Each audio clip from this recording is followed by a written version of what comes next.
السلام علیکم ورحمۃ اللہ وبرکاتہ۔ الحمدللہ رب العالمین والصلاة والسلام علی سید الانبیاء والمرسلین، اما بعد فاعوذ باللہ من الشیطان الرجیم، بسم اللہ الرحمن الرحیم۔ والعصر ان الانسان لفی خسر الا الذین آمنوا وعملوا الصالحات وتواصوا بالحق وتواصوا بالصبر، صدق اللہ العظیم۔ رب اشرح لی صدری ویسر لی امری واحلل عقدۃ من لسانی یفقہوا قولی واجعل لی وزیرا من اہلی۔ اللہم ارنا الحق حقا وارزقنا اتباعہ وارنا الباطل باطلا وارزقنا اجتنابہ، آمین یا رب العالمین۔ محترم سامعین، اس وقت آپ کے سامنے ایک مختصر سی گفتگو رکھنی ہے، اور اس مختصر سی گفتگو رکھنے کا مقصد یہ ہے کہ ہمارے سامنے جو ایک اہم بات ہے، بہت زیادہ، جو ہماری سب سے بڑی ضرورت ہے، وہ ہمارے سامنے آ جائے۔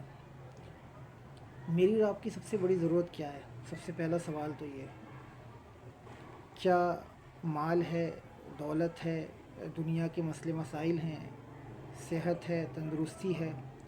بلا شبہ یہ ساری چیزیں اپنی جگہ ہیں، اور ان سے جو ہے وہ ڈینائی نہیں کیا جا سکتا۔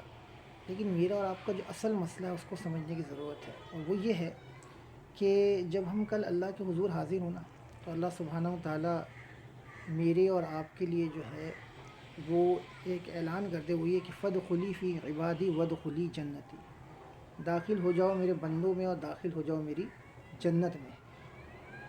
اگر اللہ سبحانہ و تعالیٰ نے یہ اعلان کر دیا تو میرا اور آپ کا اصل مسئلہ حل ہو گیا۔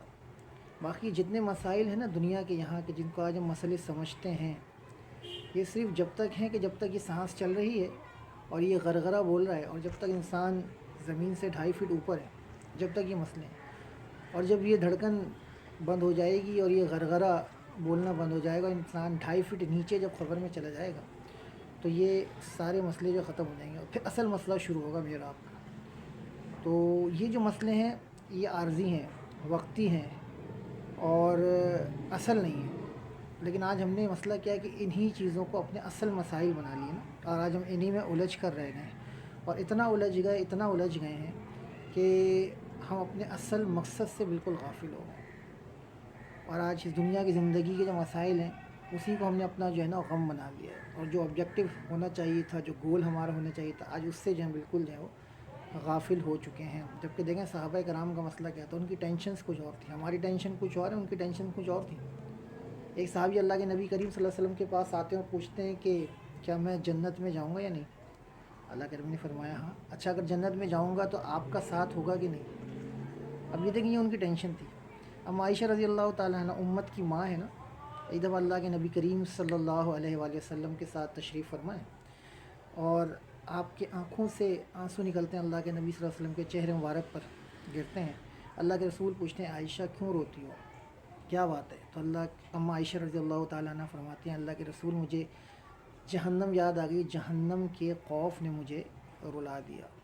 یعنی امت کی ماں، ان کو رونا اس بات پر نہیں آیا، بتاتی کہ حجرہ اتنا چھوٹا ہوتا تھا، جب ہاتھ اٹھاؤ تو اوپر لگ جاتے چھت پر، اور جب اللہ کے نبی کریم صلی اللہ علیہ وسلم تہجد میں ہوتے تو آپ جب قیام میں ہوتے تو میں اپنے پیر لمبے کر لیتی تھی، اور جب آپ سجدے میں جاتے تو اپنے پیروں کو جو ہے وہ سمیٹ لیتی تھی۔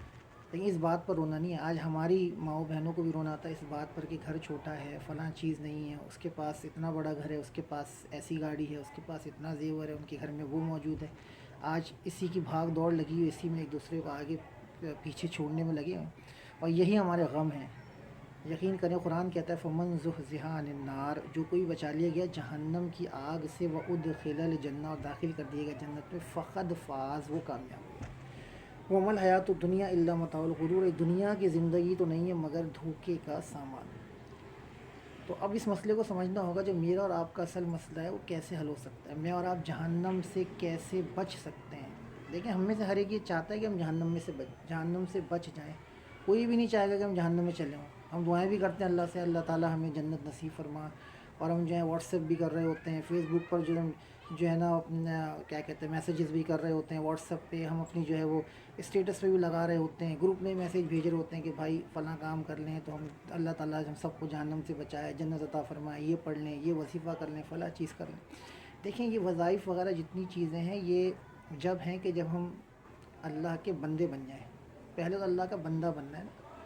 جب اللہ کے بندے بنیں گے تو یہ چیزیں کام آئیں گی, اور جب تک اللہ کے بندے نہیں بنیں گے, دین کے تقاضوں پہ عمل نہیں کریں گے, تو یہ چیزیں فائدے مند نہیں ہو سکتی. دین کے کچھ تقاضے ہیں, اور مجھے اور آپ کو جہنم سے بچنا ہے نا, تو اس سے بچنے کے لیے ہمارے خود ساختہ تصورات نہیں چلیں گے کہ میرا اپنا کوئی تصور ہو کہ جی میں کوئی شارٹ کٹ اختیار کر لوں, کوئی وظیفہ پڑھ لوں تو میری جنت ہو جائے گی, میں کسی بڑی رات میں عبادت کر لوں تو میں جہنم سے جو ہے بچ جاؤں گا, جنت میں مجھے اعلیٰ درجہ مل جائے گا, چند عبادات تک اپنے آپ کو محدود رکھ لوں.